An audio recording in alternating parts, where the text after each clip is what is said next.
What up, ladies and gentlemen? This is why most brands fail and how we're going to flip the script. Let's get this one started. Here we go. Shut up and sit down. Look, a business can give you everything you want in life: prestige, wealth, freedom.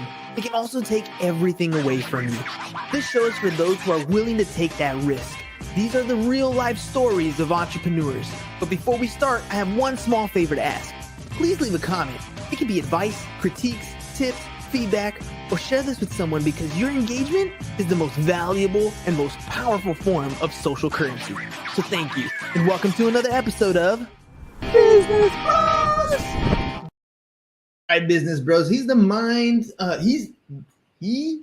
mind brands call when they're lost in the noise. With a flair for storytelling and a punch for creative grit, he transforms ordinary businesses into unforgettable experiences. Say hello to the branding maestro, Mr. Nir Zavaro.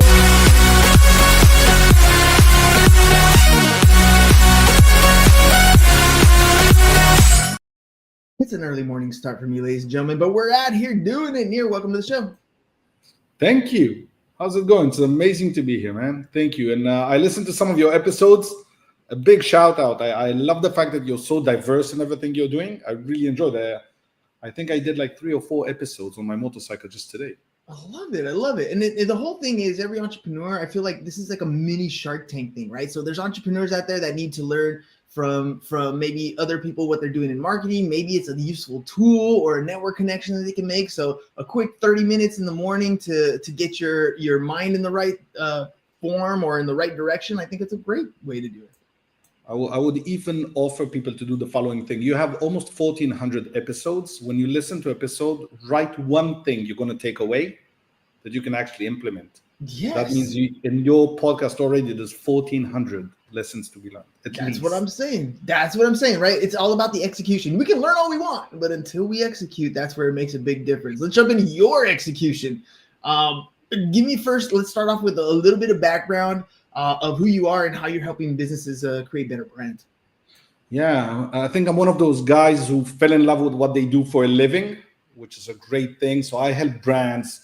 I teach them how to improve their storytelling techniques and implement that into their brand messaging, sales, marketing, customer journey. One of the most interesting things is 99% of brands today will disappear. That's a fact. Mm-hmm. Over 50% of the top 500 on the list of the top 500, Fortune 500, are gone. So that means that you are already doing something right, but you're also doing things not the correct way. So I teach brands, especially entrepreneurs and business people, how to plan and how to create it. And it works all over the world. There's a lot of people who start off as like that solopreneur, right? They don't, they have a technical skill set that they go out and monetize, but don't necessarily have a brand. As their company grows and they realize, okay, maybe I do want to make this thing a little bit bigger, hire some people on, they have to develop a brand.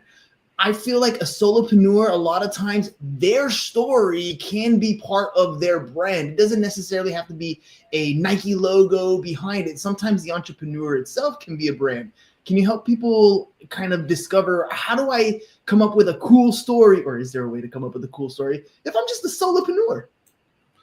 Let's not come up with a good story. Let's use the story we have. So Nike initially, they didn't even like their logo. And they said, you know what, we don't have any money. We'll have a bit of budget. We'll go back and redesign the logo. Today, the swoosh is the most valued icon in the world. If you are alone and you're a solopreneur, do me a favor, forget about everything, focus on your work. That's great. We will now talk about brand. Later, we'll talk about even how a solopreneur can implement these things and scale the business, by the way, very fast and measurable ways. Once let's say you and I decide we want to start a company together, let's say we do podcasts together, which is great. Now, I know a lot of things about sales and you know a lot of things about podcasting. Even if you and I agree on things, that does not mean we're helping the brand reach where it's supposed to go. You and I are not the brand. We are the parts that support the brand. And the question is, where does the brand want to go? So we need to understand, initially, we all have an origin story. right? And then we have the vision. The problem is the mission, the day-to-day grit that you and I need to help that brand achieve that big vision. The problem for us as entrepreneurs is ego, experience. And by the way, even if you and I do not disagree, even if we agree, and one time you will say, you know what, Nir, love your thoughts, I'll go with you on sales. And then I'll say, you know what, love your thoughts about podcasting, I'll go with your way. What we are actually creating is inconsistency for the brand. You and I need to make the decisions that are good for the brand. And that's where creating a brand character comes in. And it's based on storytelling. I've written 2 novels about the city of Tel Aviv, where I come from, and I love the city and the nightlife and the parties and everything. When you write a character in a book, and you probably know this from Netflix shows and other stuff, if the character is not consistent throughout the book, the movie, or the show, something doesn't feel. Yeah. So why are we not doing the same? Why are we not building those brand characters? You're absolutely right. And in the business space, if you know the Tony Robbins and the Deans, and you know the Grant Cardones and the Billie Jeans, all of them are that attractive character. They're building their brand around their own personality types. Now, and it's funny because I teach a high school class, and in there, one of the first things I do at the beginning is I do a digital scavenger hunt. So I give them my first and last name, and I'm like, go find out everything you can about me. I have a sheet that they go and kind of try to answer questions. And the whole story behind that is when you're a kindergartner, your kindergarten teacher said you can become anything you want in life. And more so, I feel today, you can create anything about yourself that you would like to create in life, basically by creating that digital footprint. So as a business owner, I know the technical work is something I need to focus on. When do I even start building my brand? How do I begin that? So remember, I said solopreneurs forget about the beginning. But let's say you are a solopreneur, or today I had a 3-hour session with sales, marketing, CEO level, and business development in a company, 55 employees, okay? The funny thing is, if I'll ask them anything about the company, they will know. But now what they're trying to do is to appease, to convince, to make others like them, instead of saying, this is who we are. If we are the right fit, let's do business together. So if you are a solopreneur or a big business, my biggest or the best suggestion, what are the 10 words you like using? What are the 10 words you don't like using? For example, I curse, I swear. It's part of who I am. It's been like that since I was a kid. I will try and avoid it when I teach at college, university, different master classes or stuff. I will try and avoid it. Sometimes it works. But I really know who I am as a brand. So write those things. Then identify some of your core values or beliefs. I do not mean professional, because you have never met a company who said, oh, believe me, we are so unprofessional. No, it doesn't exist. So what are the core values and beliefs that are a way of being? Imagine you are writing that character. And if tomorrow someone meets that character, how does it behave? How does it talk? What happens? What we're trying to create is consistency. And you and I know this best when we're trying everything we can. We're throwing everything on the wall until something in our marketing plan sticks, right? Different posts, different platforms, different things. I need something to work. What if you become centered and you know who you are and you talk a certain way on a certain platform because that's what fits? I'm not trying to convince everyone. I'm only trying to convince the right clients. And by the way, this is where a lot of brands make the biggest mistake. When they talk about branding, they identify their ideal customer client, which is kind of odd because we don't tell kids, go find people who like you and behave that way so they will keep liking you. No. Right? We tell kids, behave, be yourself, and find the right crowd. Now, I love that, because you're absolutely right. There's some inner work that needs to happen within your company. These are the core values. This is how you're going to operate and function in this world, and it becomes your brand. But I think oftentimes what ends up happening is people confuse things between creating their brand and then marketing and then sales. It starts to get all kind of intertwined. And if you're not really in this space and understanding the the differences between these, I think you tend to struggle. I think there's a lot of times where when you hear brand or you say brand, somebody over here says, "Oh, that's my logo. Oh, that's my color," and then somebody over here says, "Oh, that's that commercial that we put out." And there's no real clear definition. You want to clarify these things real quick? Yes, let's do it. Great.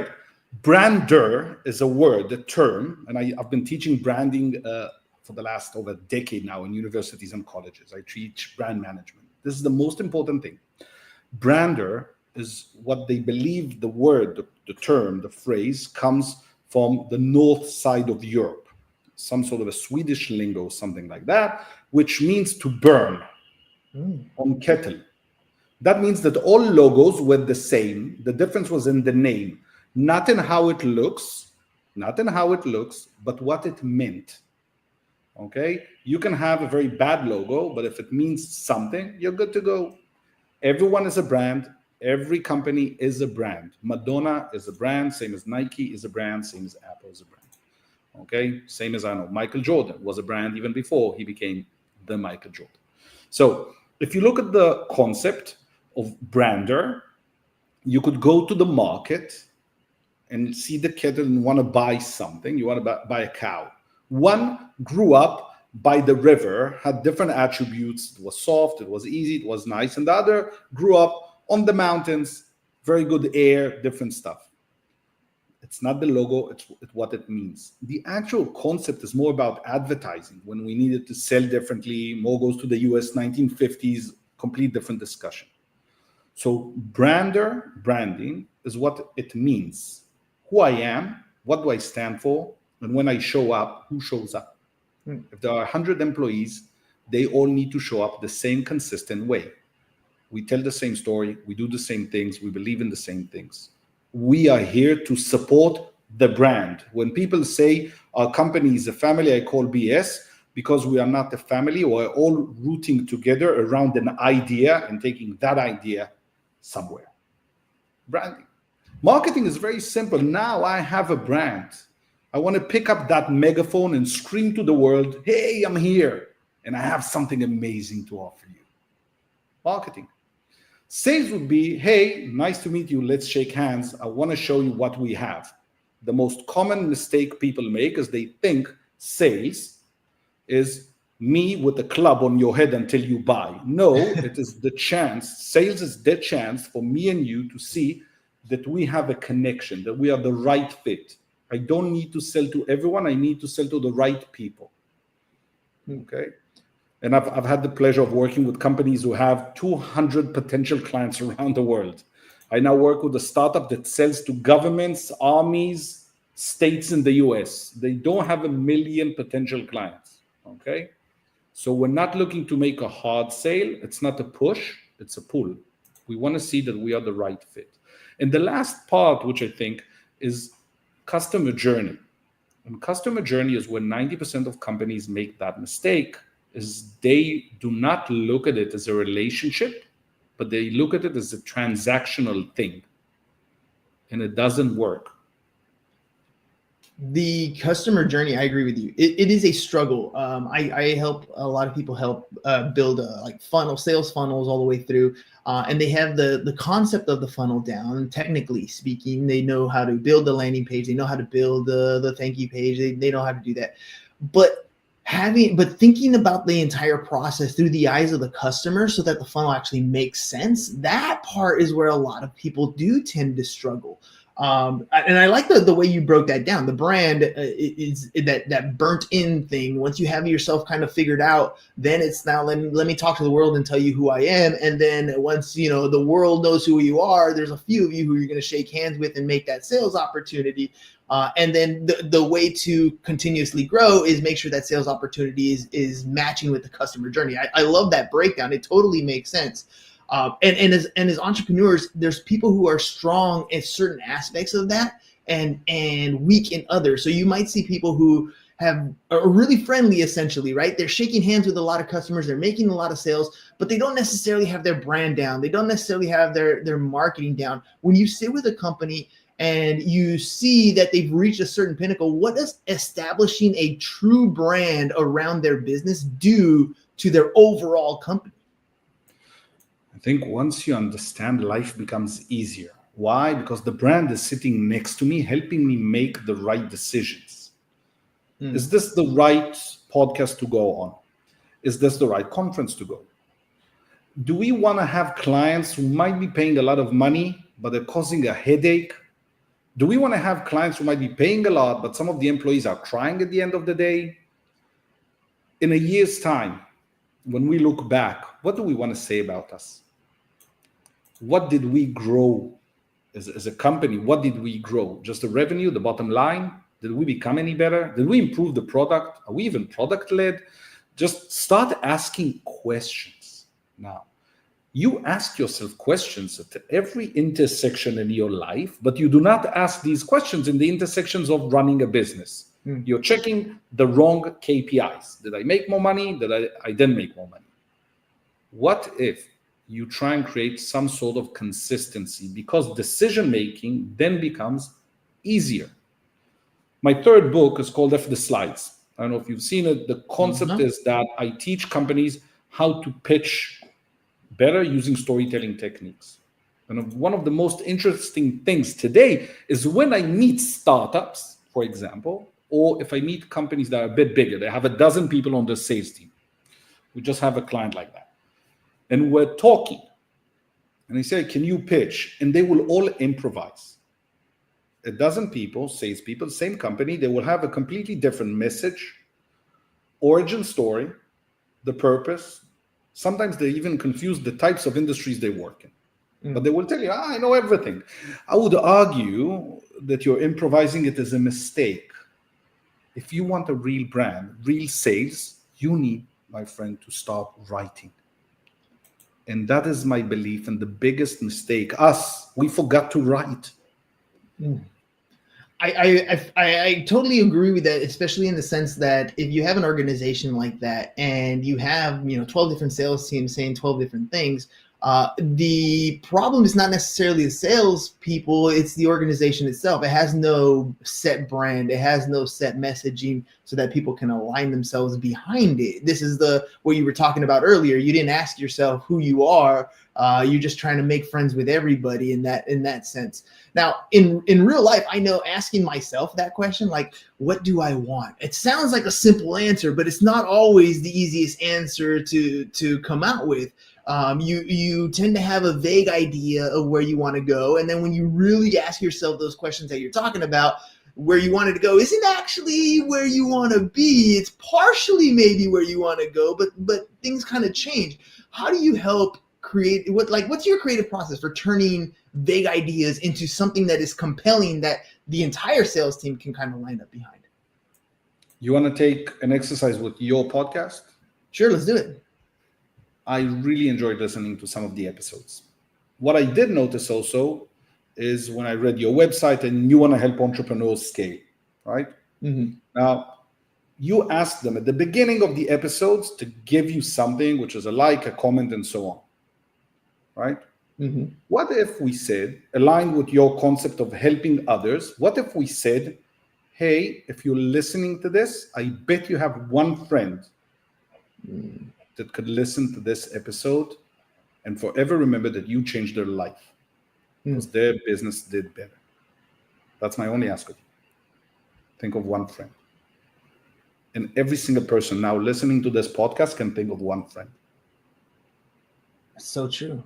And that is a subtle but drastic change. And I've heard, I think Andy Friselis has that. And he's like, our podcast is absolutely free. The only thing we ask is that you share it with somebody who might find it useful. And I think that is a very compelling line, because I think we as human beings, that's kind of what we want to do. We're very selfish in the sense that we want to make sure we're okay. But one of the most selfish things we can do as a human being is to provide joy for somebody else, is to give somebody else a little bit of help. And when we help lift somebody else, it fills us, I think, in a way that it's immense, which is why I think entrepreneurs are so powerful, because they have a problem that they come across, they solve the problem, and they realize that other people can have that same problem solved, and it just brings immense joy and also money eventually if you're that successful.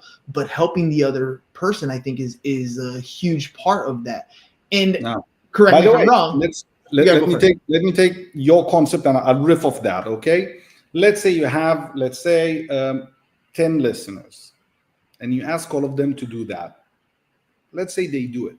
Let's say 20% do it. You have 12, right? Mm-hmm. This is exponential. But if I gave you a like or a comment, that's once. I won't do it every episode. Very true. Now, aligned with what I read on your website, and you want to spread the word, so I can help you spread the word. Because I sent one of your episodes to a friend of mine and said, dude, and he's a CEO of a very successful startup, and I said, hey, I think you might like this at a minute 10 something. So the piece that you're doing at the beginning is what we all do. We ask people to give us the comment and the like and the follow. Yes. But aligned with your brand was, please send this to someone who you think you might help. By the way, if you did, feel free to tag them here. And if we like what they do, if they need us, we'll send them relevant episodes. Now I'm also creating a communication and a discovery situation where I get to know my listeners a bit, or you are getting to know your listeners a bit better. What we are trying to create is consistency of who you are, where you want to go, in every part of this journey, which is the communication between me and my clients, my audience, potential clients. Are we creating that consistency? And then I'm saying, and I believe most of the listeners will understand what I'm saying now. You guys are doing something epic. You have a skill, you have an ability. It is your responsibility to bring that to more people. So it is your responsibility to create a better customer journey, to become clear in your messaging, your top of the website. What do you actually do in one sentence? And if you can't figure that out, I will help you. Don't worry. And Now, that's the power of having an established, situated brand, right? And I love this exercise because, again, it's one of those things that is easy to say, harder to do. I've been doing this podcast almost 1,400 episodes, and although I thought I was doing what you're saying, like just having that outside opinion, saying, "Hey, you're saying it, but try to rephrase it this way." Those are powerful things, and I think there's a lot of people who are thinking about their brand and want to improve it, but they always tie a ton of money associated with shifting a brand, making that marketing campaign. And we sat here for 2 minutes and making a drastic change. You want the best tip that I ever gave anyone, and I love giving for free? Yeah. Attach an emotion to everything you're doing. So what you did at the beginning of the episode is said, hey, if you like this, okay, give me a like or a comment. Then what you asked me is, if you like me, do something for me. So if I didn't do it, how am I feeling now? Because I heard the podcast today on a motorcycle driving. Even if I love you, I won't do it today. And I say, I'll do it later. Now you made me feel like I didn't do what I said. Subconsciously, you asked me something, I didn't do it, even though I said I would do it. Now, someone who listened to 1,000 episodes was 1,000 times you asked them to do something and they didn't do it. You're not cool, man. This is annoying. It wasn't your intent, right? We can agree it wasn't your intent. Correct. But if you say, hey, if there is something in this episode that you or your partner or someone you know might enjoy, please share it with them. If you share it with someone and we keep going, we will change the world for 1 million people.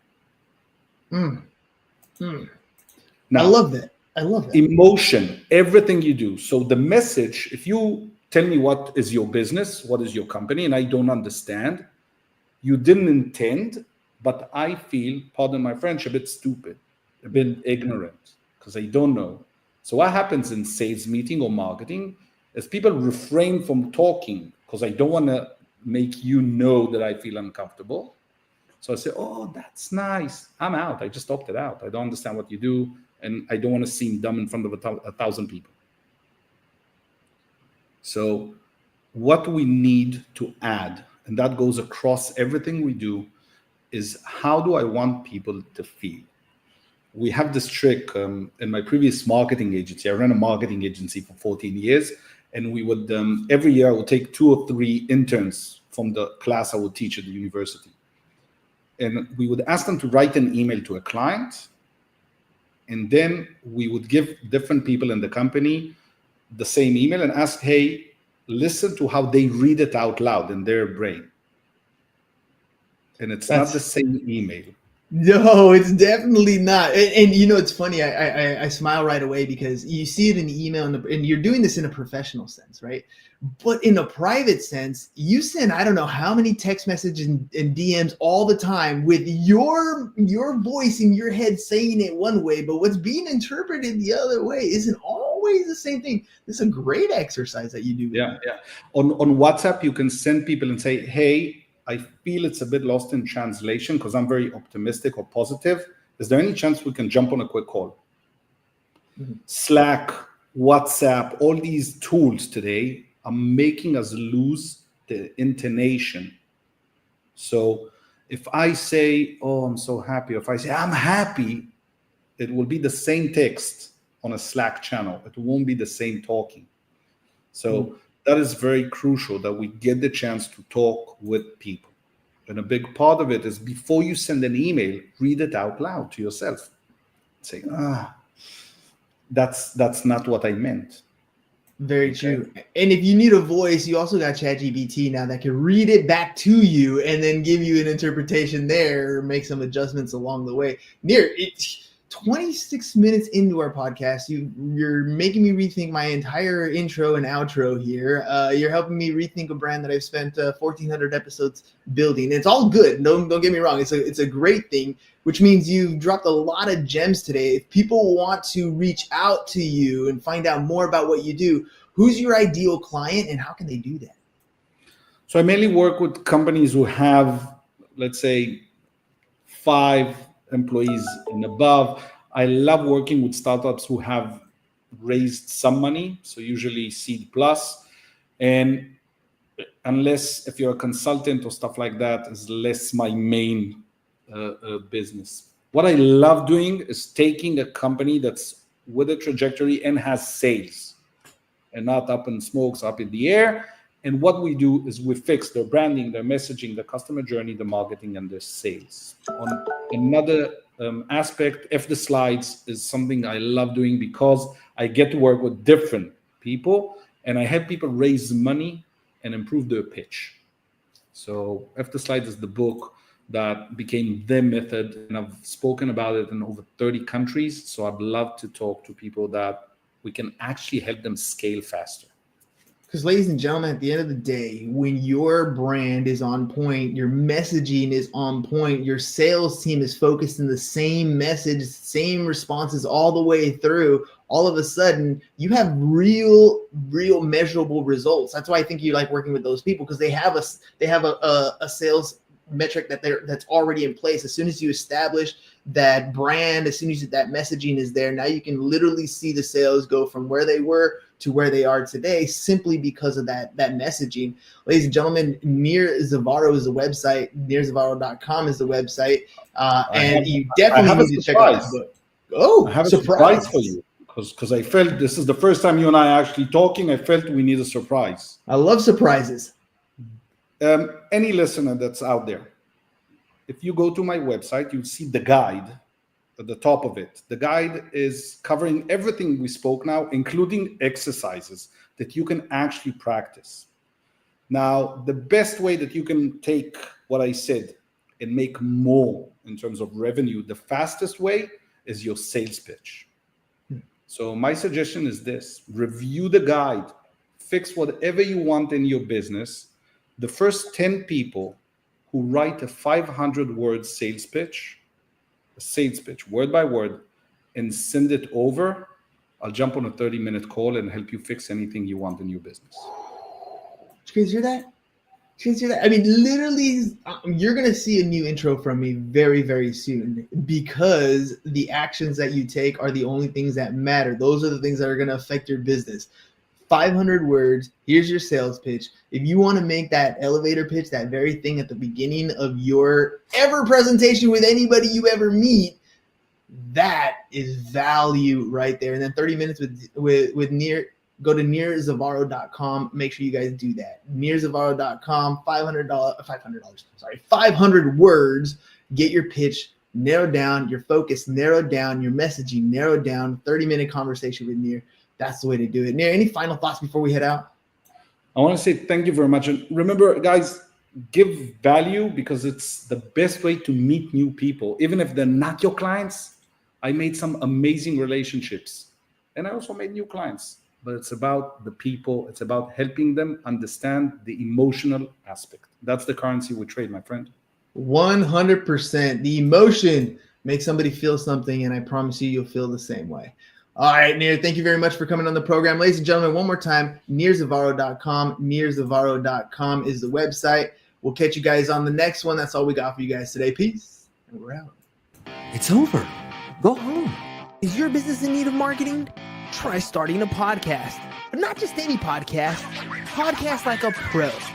We can show you how to take your business from being invisible to becoming a brand people trust. Go to www.businessbros.biz to get started today.